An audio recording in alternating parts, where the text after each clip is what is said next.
3 days after a hash lab explosion leveled part of a Walnut Creek apartment complex, the shockwave is still being felt.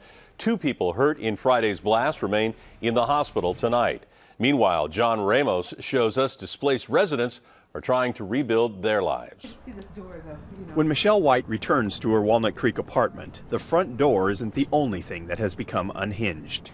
We thought it was an earthquake. Then it's like, no, it's not shaking. Michelle lives across the driveway from the 4 apartments that were torn apart in an explosion Friday morning. 2 young men were critically burned in what police say was a hash oil operation in a back bedroom.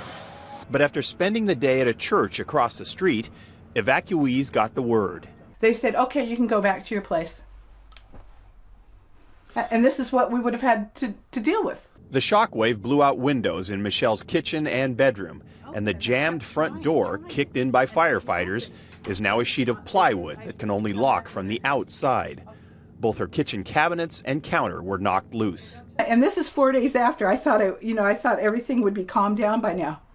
And it isn't. We can't sleep. I mean, it's very, I would never have thought.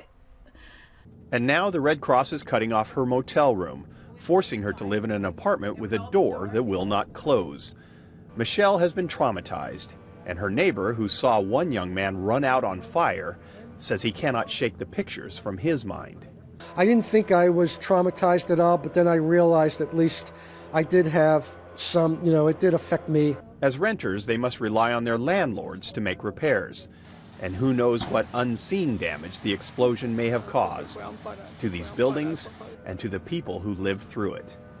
In Walnut Creek, John Ramos, KPIX 5. Now, the Red Cross will only provide a motel room for 3 nights, but Michelle says with a broken door and windows, she does not consider her apartment to be habitable and doesn't know where she'll stay tonight.